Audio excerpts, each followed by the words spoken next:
Mi nombre es Avery Collins, tengo 29 años y en la fiesta de inauguración de mi casa, la puerta se abrió con un empujón brusco.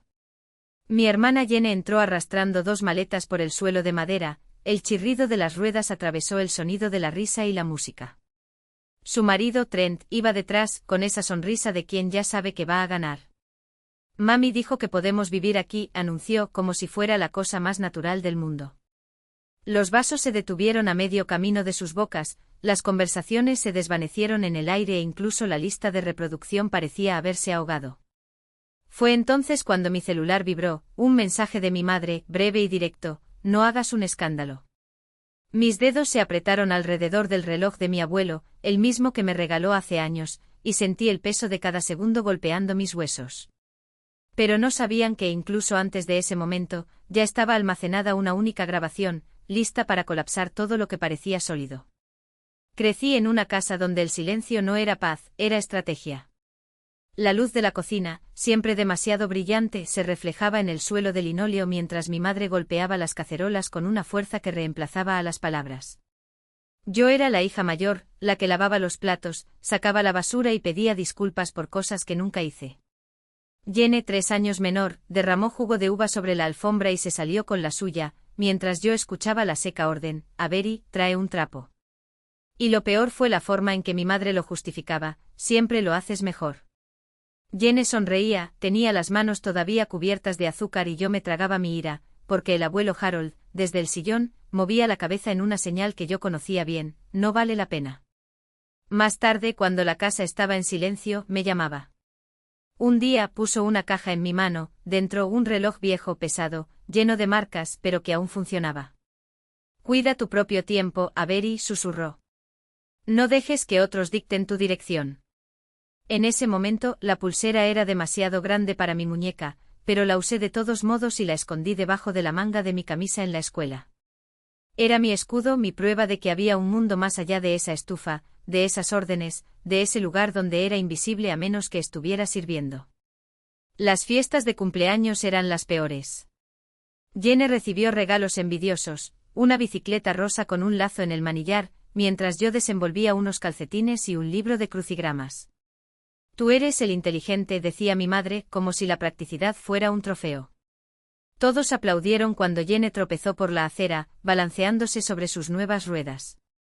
Me quedé junto a la ventana, con el libro cerrado sobre mi regazo, observando, sin comprender que este equilibrio desigual de afecto y obligaciones se convertiría en la batalla más larga de mi vida adulta.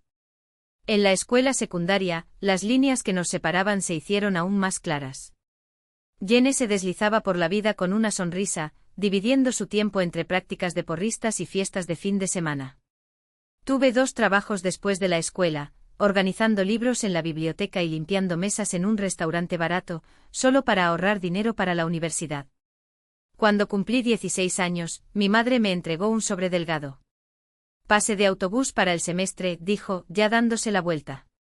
Esa misma semana, Jenny recibió un Honda Civic usado con un enorme lazo en el capó. No tengas celos, advirtió mi madre, captando el brillo en mis ojos. Eres independiente. No necesitas que te convenzan. Ese año, el Día de Acción de Gracias, en el comedor se hicieron eco los elogios hacia Jenny: ella es el sol de esta familia. Anunció la tía Carol. Mi plato ya estaba vacío, había pasado la mayor parte de la noche llenando vasos y revisando el horno para asegurarme de que las tartas no se quemaran. Siempre fuiste responsable, añadió mi madre, como si fuera un cumplido. Todos asintieron y yo me tragué la amarga bola de orgullo y resentimiento, sonriendo como si fuera natural. Más tarde, mientras retiraba los restos de la cena de los platos, se acercó el abuelo Harold.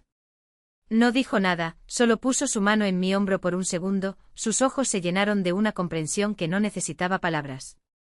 Era su manera de decirme que me vio. Pensé en el reloj guardado en el cajón de mi mesita de noche arriba. El tic-tac en mi memoria sonaba más fuerte que el ruido de los cubiertos. Cuando llegué a la universidad llevé 2 maletas y una beca. Jenny intentó un semestre en un colegio comunitario, lo abandonó y se dedicó a negocios que nunca dieron resultado. Mi madre siempre tenía una excusa preparada: es que todavía no ha encontrado el camino. Pagué alquileres en apartamentos estrechos, conté cada propina para no retrasarme en el pago mensual e incluso envié dinero a casa cuando, misteriosamente, la factura de la luz llegó a mi nombre. No lo sabía en ese momento, pero cada factura pagada, cada centavo que desaparecía de mi cuenta estaba construyendo un rastro que algún día sería mi salvación. Cuando conseguí mi primer trabajo real en Chicago, el cansancio ya era parte de mí. Pasé las noches dibujando proyectos alimentadas por comida barata y la silenciosa esperanza de que, tal vez, finalmente estuviera construyendo algo propio. Luego llegó el correo electrónico, bonificación de fin de año. Junto con los ahorros que ahorré a lo largo de los años, sería suficiente para el pago inicial de una propiedad. Firmar los papeles de la casa era como tocar la libertad con las propias manos. Me paré en medio de la habitación vacía, la luz del sol golpeaba las paredes desnudas, y me prometí a mí mismo que nadie me lo quitaría. Pero los viejos hábitos cuestan morir. Al día siguiente mi madre llamó con esa dulce voz que ocultaba una petición. Avery, amor, ¿podrías poner la factura del agua a tu nombre solo temporalmente? Es solo hasta que Jenny pueda resolver algunos trámites. Se me hizo un nudo en el estómago, pero escuché mi propia voz asentir. Cuando llegó la factura, era el doble de lo que esperaba. Pagué de todos modos. Jenny apareció una vez ese mes. Se dejó caer en mi nuevo sofá con zapatos y todo, y se rió. Este lugar es perfecto. Puedes imaginarnos a Trent y a mí viviendo aquí, ¿verdad? Habló como si fuera una broma, pero sus ojos se detuvieron demasiado tiempo en el pasillo que conducía al dormitorio principal. No le hice caso, pero esa noche, mientras ajustaba la correa del reloj del abuelo, sentí un escalofrío recorrer mi espalda, como si el tiempo se estuviera acabando hacia algo que todavía no podía ver. 6 meses después el celular vibró con un mensaje en el grupo familiar. Jenny, emocionada, no puedo esperar a que llegue la fiesta de inauguración. Ya elegí el dormitorio principal para mí. Risas, emojis, comentarios de familiares. Mi pecho se apretó, pero no escribí nada. En el trabajo Naomi bromeaba, grábalo todo, Avery. Fiesta, visita guiada, es oro puro. No tenía idea de cuánta razón tenía.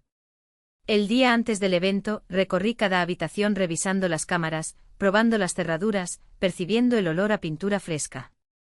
Quería creer que esa casa era intocable. Pero el reloj no mentía, su constante tic-tac en mi muñeca me recordaba que algo ya se movía contra mí.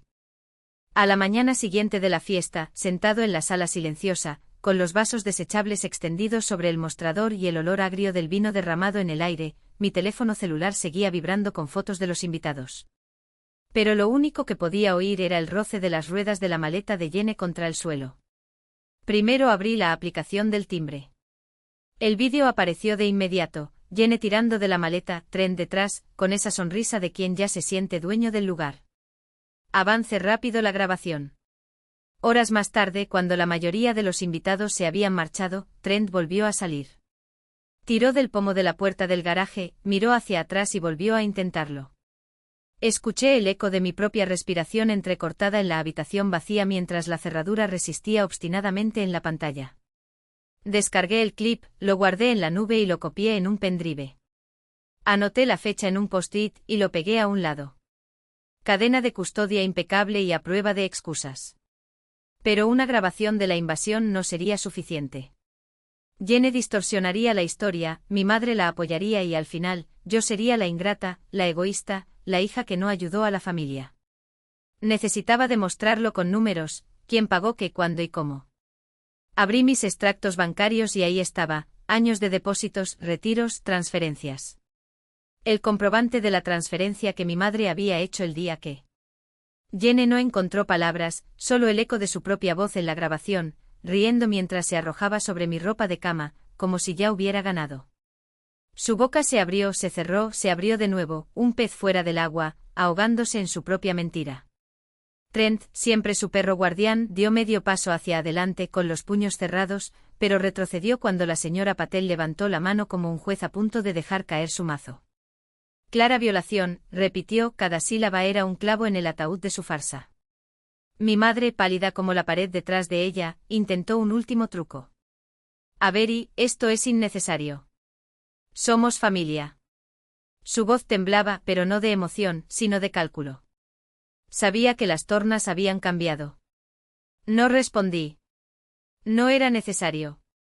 La prueba estaba ahí, extendida sobre la mesa como un mapa del tesoro que solo yo había sabido descifrar. Cada documento, cada cuadro, cada firma notarial era una pieza de ajedrez que yo había movido en silencio, mientras ellas se desplegaban como reinas en un tablero imaginario. Jane finalmente encontró su voz, pero solo salieron críticas. ¿Planeaste esto todo el tiempo? No fue una pregunta. Fue admitir que por primera vez había subestimado a su oponente. Sonreí, no de triunfo, sino de alivio. Lo planeé desde el día en que entraste con la llave que no era tuya. Toda la habitación escuchó el clic imaginario de la cerradura, el sonido que lo había desencadenado todo. Trent murmuró algo sobre abogados y pleitos, pero Whitaker ya estaba de pie, su impecable traje cortaba la luz fluorescente como una navaja. Cualquier acción legal contra Avery se enfrentará a contrademandas por invasión, fraude y difamación. No necesitaba decir más. El silencio que siguió fue su rendición. La señora Patel miró su reloj, un gesto que selló el veredicto. Tienes hasta las 10 horas para retirar tus pertenencias. La ordenanza tiene instrucciones de no permitir el reingreso sin documentación formal. Jane miró a su madre en busca de salvación, pero mi madre ya estaba recogiendo su bolso, sus dedos temblaban en la cremallera. Ella no me miró. No miré a nadie. Solo para la salida. No los seguí hasta la puerta. No necesitaba ver la escena, las maletas arrastradas furiosamente, los murmullos ahogados, la vergüenza en el rostro de Jane cuando los vecinos se giraban para mirar. Me quedé donde estaba, mis dedos rozando el cristal del reloj de mi abuelo, sintiendo el peso de cada segundo que había controlado. No fue venganza. Era justicia, servida fría, calculada, irrevocable. Cuando la sala se vació, lo único que quedó fueron las sillas desalineadas y el olor a café quemado. La señora Patel se acercó y sus tacones resonaron sobre el suelo de linóleo. No tenías que hacer esto sola, dijo en voz baja. Pero entiendo por qué. Asentí. No se trataba de estar solo. Se trataba de no dejar que nadie más decidiera los límites de lo mío. Esa noche, cuando cerré la puerta de mi casa, la cerradura sonó como un punto. No había más llaves de repuesto, no más excusas tontas, no más manos tendidas para robar lo que había logrado. Solo yo, el silencio y la certeza de que esta vez, las paredes solo me pertenecían a mí. Su rostro ardía en manchas rojas, un mapa de vergüenza que ni siquiera el orgullo podía borrar.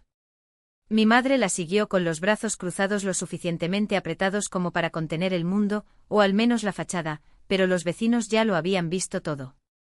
Ya no había más historias que distorsionar ni más audiencias a las que engañar. La máscara se había caído y lo que quedaba era solo la verdad desnuda, ya no iba a fingir que no me dolía. A la mañana siguiente la señora Patel deslizó el aviso de infracción de la Asociación de Propietarios por la rendija de mi buzón. Un papel blanco y frío con letras que no dejaban lugar a la discusión, infracción registrada, multa impuesta, plazo de regularización. Era lo que necesitaba, algo claro, definitivo, que no dependiera de promesas ni de lágrimas. Poco después llegó la carta del señor Whitaker, con el sello notarial y la firma que finalmente me devolvió lo que siempre debió ser mío, las 4 paredes, el suelo bajo mis pies, el derecho a decir no sin culpa. Empaqué la ropa de Jane en cajas, etiqueté sus libros con marcador permanente y los envié a la dirección de mi madre, sin previo aviso y sin discusión. No hubo gritos ni portazos ni la teatralidad habitual. Solo resultó uno silencioso. El daño se extendió rápidamente como grietas en un vidrio ya fracturado. Los familiares dejaron de comentar en el grupo familiar. La tía Carol, que solía dar su opinión sobre todo, desapareció. En el trabajo Marcus me dio una palmadita en el hombro y dijo seca y certeramente, «Lo lograste». Pero el verdadero cambio no se produjo a los ojos de los demás. Fue en la forma en que mis dedos ya no temblaban cuando cerré el broche del reloj de mi abuelo esa mañana. El tic-tac sonó diferente, más estable o tal vez más yo. Le envié un último mensaje a mi madre, cualquier contacto sobre mí o mi casa será por escrito, solo por correo electrónico. Luego cerré la puerta y giré la llave. No fue un adiós. Fue uno hasta que lo entiendas. Pasaron 3 meses y la casa, por primera vez, respiró conmigo. La luz de la mañana cortaba las persianas en franjas doradas mientras el olor a café llenaba las habitaciones que ya no resonaban con las voces de otras personas. Naomi apareció con la cámara, filmando un sencillo recorrido por su casa, riéndose mientras le mostraba el rincón de la habitación que ahora era solo mía. Marcus se apoyó en el mostrador, garabateando ya bocetos de nuestro próximo proyecto en su servilleta. Todo era tan normal. Tan tranquilo. Entonces el mío. El reloj de mi abuelo estaba ahora en el cajón de la cómoda. Ya no necesitaba llevarlo en la muñeca todos los días, pero todavía le daba cuerda los domingos, dejando que el tic-tac me recordara de dónde vengo y cuánto me había costado llegar hasta aquí. Cuando la notificación del teléfono celular apareció con el mensaje de mi mamá, ¿podemos hablar correctamente? Respiré hondo. Esta vez la elección sería mía. Y ya había aprendido que la normalidad nunca debe ser un arma, y que los límites no son traición. Son lo único que me mantiene unido. Porque proteger mi espacio era proteger mi paz. Incluso si eso significara perder pedazos de un pasado que ya no me servía. ¿Y tú? ¿Alguna vez has tenido que trazar esa línea? ¿El que duele pero salva? Cuéntanos en los comentarios. Si esta historia te resonó, si alguna vez sentiste el peso de una llave en tu mano y el alivio de una puerta finalmente cerrada, suscríbete para no perderte las próximas. Porque algunas batallas son silenciosas y ganarlas es la mayor revolución.